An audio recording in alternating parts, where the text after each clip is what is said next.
Continúan las noticias del mundo ahora en France 24. Estos son los titulares. Donald Trump confirmó en el G7 que el memorando de entendimiento con Irán fue firmado el domingo digitalmente por él y por el vicepresidente J.D. Vance, así como por el presidente del Parlamento iraní, Mohammad Bagher Ghalibaf. El viernes será la ceremonia de firma del pacto, pero hay dudas sobre el papel de Israel, que sigue bombardeando Líbano. En ese ambiente de expectativa comienza hoy en Francia la cumbre del G7, con Donald Trump como protagonista. La guerra de Ucrania también estará en la agenda que impulsa el anfitrión Emmanuel Macron. Nuestra enviada especial, Erika Olavarría, nos cuenta el inicio del encuentro. Y disminuyen los bloqueos en Bolivia, pero sin un acuerdo para el retorno a la movilidad normal del país. 41 días después, los grupos sociales mantienen su rechazo al presidente Rodrigo Paz y una caravana humanitaria asiste con alimentos y medicamentos a centenares de camioneros atrapados entre los cierres. Tenemos reporte. Además, en este bloque tendremos En Directo Mundial con nuestro enviado especial Juan Pupiales. Hablaremos de los partidos de esta jornada después del informativo.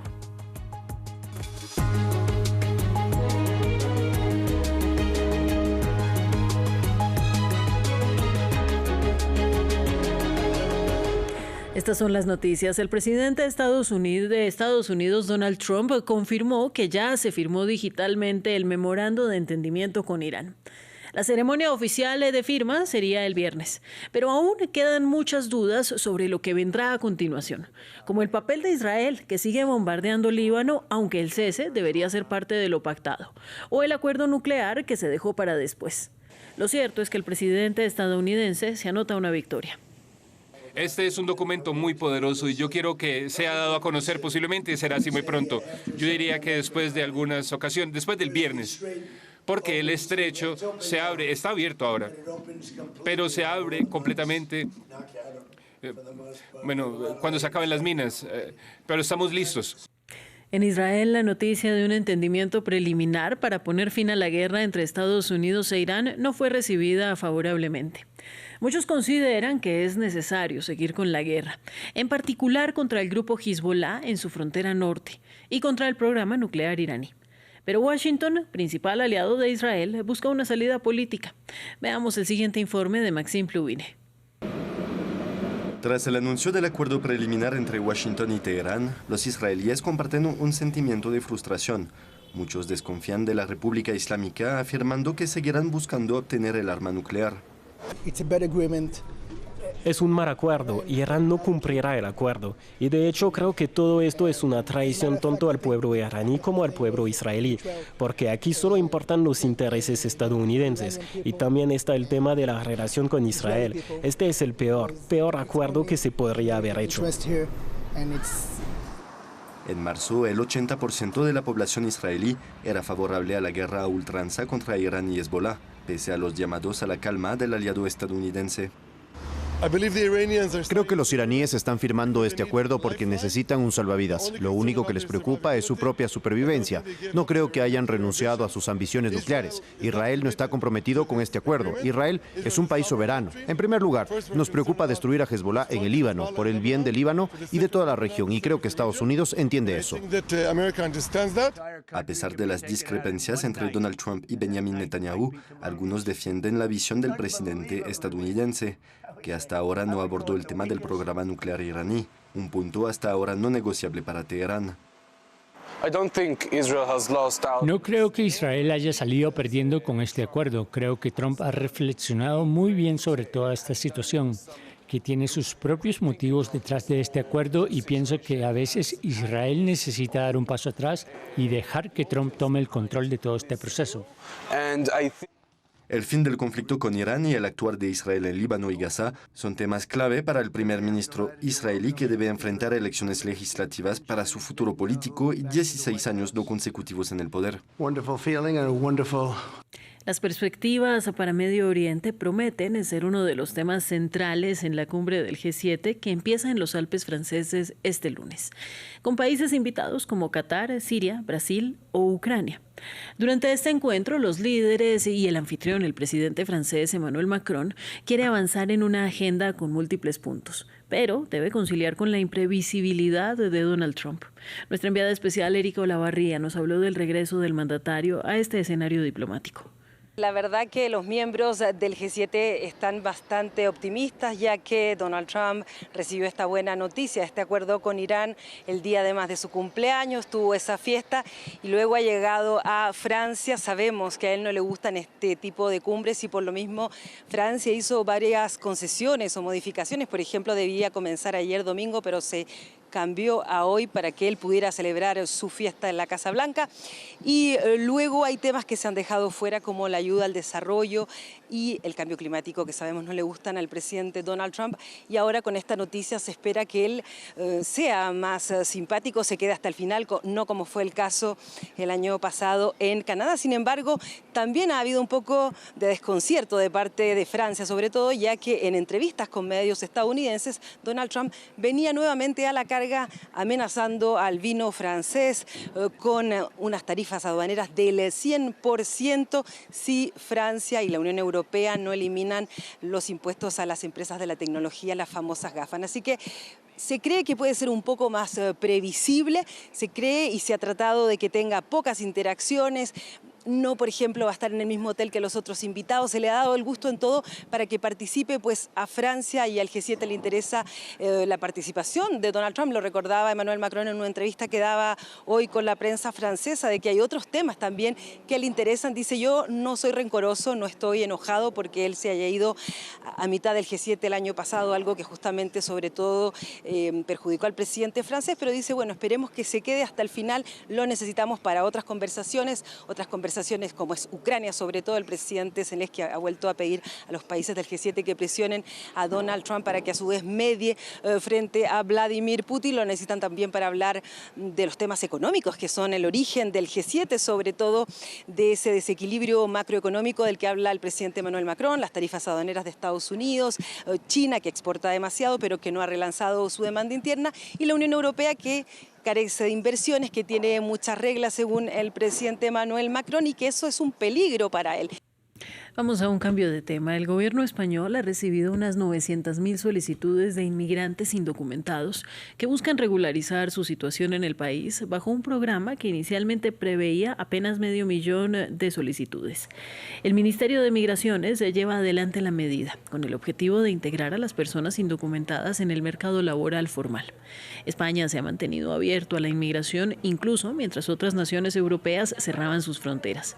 El crecimiento económico ha superado con creces al de la mayoría de europeos en los últimos 2 años, impulsado en parte por los inmigrantes que han dinamizado sectores clave como la hostelería y la atención a personas mayores, cubriendo la escasez de mano de obra y aumentando las cotizaciones a la seguridad social.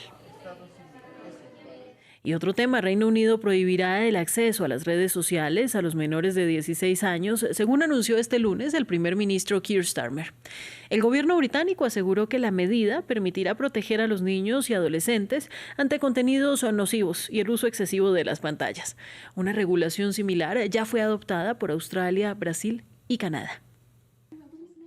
Horas malgastadas mirando la pantalla y la exposición de masas a noticias falsas. Son estas las razones expuestas por el gobierno británico al anunciar una prohibición de acceso y uso de redes sociales a menores de 16 años, una medida que en Reino Unido divide a los jóvenes.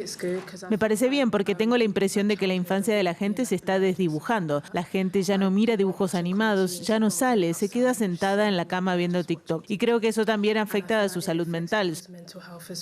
Las redes sociales son un medio excelente para informarse sobre la política mundial, porque incluso cuando se habla de Gaza y Palestina, hay gente en Gaza, en Palestina y en Sudán que documenta su vida y lo que viven a diario, cosas que los medios tradicionales no muestran. El veto que el gobierno británico pretende aprobar afectará a Snapchat, TikTok, YouTube, Instagram, Facebook y X. Las aplicaciones de mensajería como Signal o WhatsApp quedarán exentas. La decisión llega tras el resultado de una consulta nacional en la que casi el 91% de los padres encuestados apoyó la prohibición. El primer ministro británico indicó que quiere aprobar una ley sobre esta materia antes de fin de año para que pueda entrar en vigor a inicio de 2027. Es un gran avance, un verdadero cambio para nuestros hijos y su futuro.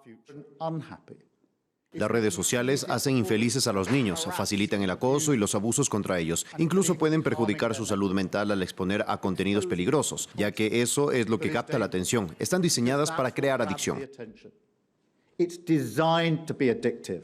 Varios países como Australia o Francia ya han implantado prohibiciones de este tipo. Starmer quiere ir aún más lejos y regular las plataformas de videojuegos y de streaming. Londres quiere decretar el bloqueo de algunas funcionalidades en estos sitios web y aplicaciones para impedir que adultos puedan comunicarse con menores de 16 años. El hijo de la princesa de Noruega, Marius Borg Hoivi, recibió condena de apenas 4 años de prisión por violación y violencia doméstica.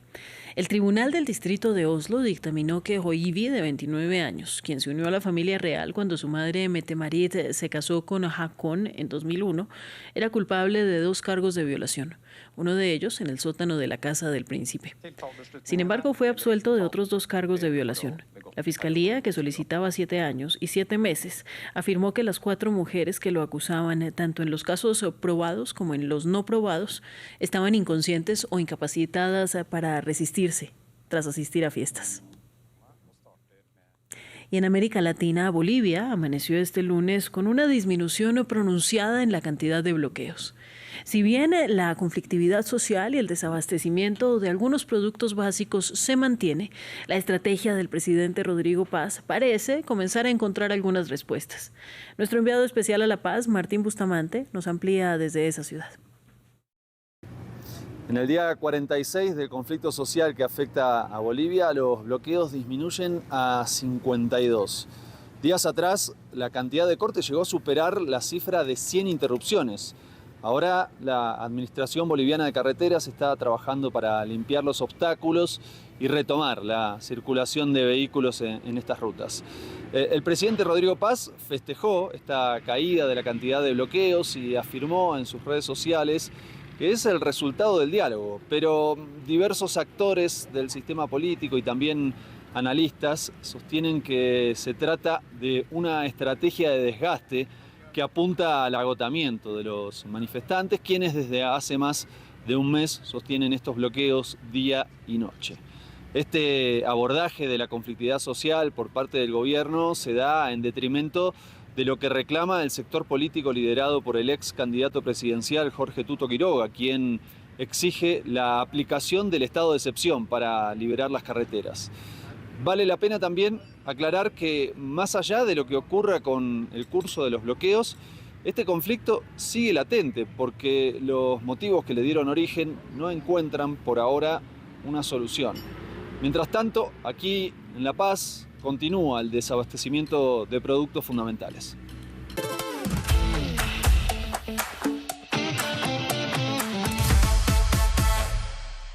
Es un día marcado en este mundial. España, para muchos la gran favorita al título, entra en acción. La Roja se estrena ante la debutante Cabo Verde en la apertura del Grupo H.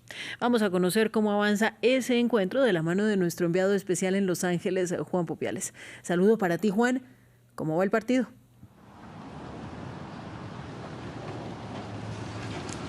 Ángela, minuto 83 de partido, empate a 0, sorprendente empate a 0 entre España y Cabo Verde en la apertura de este Grupo H. Y aprovechando que estamos desde el Salón de la Fama de Hollywood, tenemos que hablar de una estrella en particular, Lamine Yamal, quien a sus 18 años, hace unos minutos, hizo su debut en esta Copa Mundo. Tuvo que recurrir a él el seleccionador Luis de la Fuente. Yamal, quien venía entre algodones después de perderse el tramo final de la temporada con el Barcelona por una lesión. Sin embargo, la situación ante los caboverdianos lo ha llevado a De la Fuente a tener que recurrir a su gran estrella para este partido. La selección española, una selección que acumula cerca de un 80% de posesión en este encuentro, pero se ha demostrado muy monótona, poco incisiva ante una debutante en esta Copa Mundo. Muchas preguntas las que hay en torno a este encuentro de la Roja, partido que tiene lugar en Atlanta ante una afición prácticamente en roja que ha abarrotado ese estadio en la ciudad de Estados Unidos.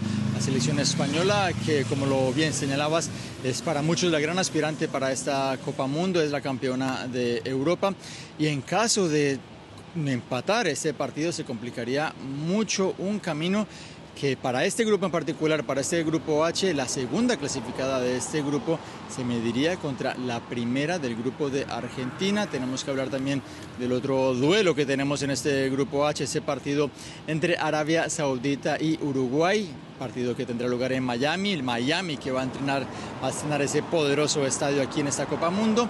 Mencionar la situación un poco atípica que vivió la selección charrúa, y es que llegaron a la Florida con 3 horas de retraso desde su campamento base. Esto, según explicó la FIFA, debido a una afectación que es culpa de la aerolínea que trasladaba al combinado que dirige Marcelo Bielsa. Bueno, y también tiene lugar el primer partido de la selección de Irán en la Copa, y gran parte de la atención mediática gira en torno a este encuentro allí en Los Ángeles. ¿Cómo está el ambiente? Es uno de los duelos más anticipados de este mundial, este duelo entre Irán y Nueva Zelanda. Ayer tuvo lugar esa rueda de prensa previa tradicional de los iraníes, una rueda de prensa que estuvo abarrotada de periodistas que incluso han venido siguiendo a la selección iraní desde su concentración en Tijuana para llegar a ese estreno contra Nueva Zelanda. Fuera de lo deportivo, es un encuentro que viene marcado por la concentración, por la convocatoria de una manifestación a las afueras del SoFi Stadium de Englewood, una manifestación que está convocada 3 horas antes de ese partido entre Irán y Nueva Zelanda. Recordemos que aquí vive una importantísima comunidad iraní-estadounidense, muchos de ellos que rechazan el actual régimen de los ayatolás y han venido o tienen previsto ir hasta el estadio a protestar en contra de los actuales gobernantes del gobierno de Teherán. En lo deportivo, un partido clave para ambos equipos en un duelo que completan Bélgica y Egipto. Para Irán y para Nueva Zelanda es quizás el duelo más directo, digamos más abierto entre lo que son sus rivales, y comenzar con pie derecho, conseguir unos 3 puntos en este mundial en donde 8 de los 12 mejores terceros avanzan a la segunda instancia sería clave por parte de Irán. Su capitán Mehdi Taremi, que dijo que vinieron aquí para jugar fútbol, mientras que Chris Wood de Nueva Zelanda, su capitán, afirmó que están afrontando este partido como lo harían contra cualquier otro rival. Recordar que previamente en Seattle, en el estadio de los Seattle Seahawks, tiene lugar el primer encuentro de este grupo, el grupo G, ese compromiso entre Bélgica y Egipto. Bélgica a priori gran favorita para quedarse con la victoria en este grupo, mientras que Egipto, que llega a su 4ª participación en una Copa Mundo con ese objetivo de por fin conseguir una victoria, se aferran a sus estrellas Omar Marmoush y, como no, el faraón Mohamed Salah. Bueno, y hay una noticia que genera una discusión de otro orden en redes sociales, y es el gesto de un árbitro en la previa de un partido. ¿De qué se trata?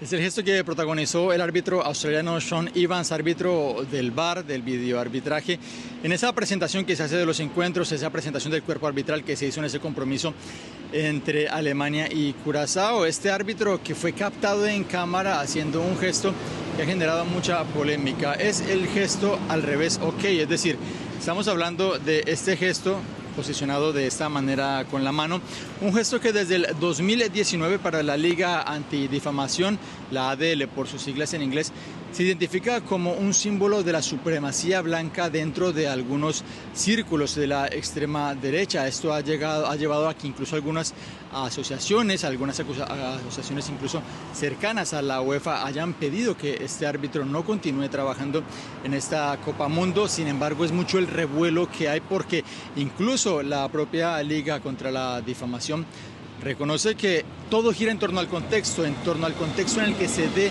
este tipo de gestos, y particularmente sabemos que este gesto también se identifica con un juego prácticamente infantil que quizás todos hemos jugado alguna vez de niños, que consiste en hacer ese gesto. Si alguien te mira por debajo de la cintura haciendo ese gesto, recibirá un golpe, pero es una conversación que se está dando, y lo que sí está claro es que, sea por una broma, sea por una arenga política, está muy fuera de lugar cualquier gesto que genere esta conversación. Consultamos ante la FIFA por una respuesta ante lo que son estos pedidos en contra de este árbitro australiano, y no hemos obtenido todavía ninguna respuesta. Bueno, Juan, pues muchas gracias a ti. A seguir viendo los partidos. Vamos ahora con nuestro reportaje del día y veremos cómo se vive justamente el Mundial de Fútbol en la ciudad de Houston, en Estados Unidos, en medio de los altos precios y el impacto del turismo en la Copa. Esta es la historia.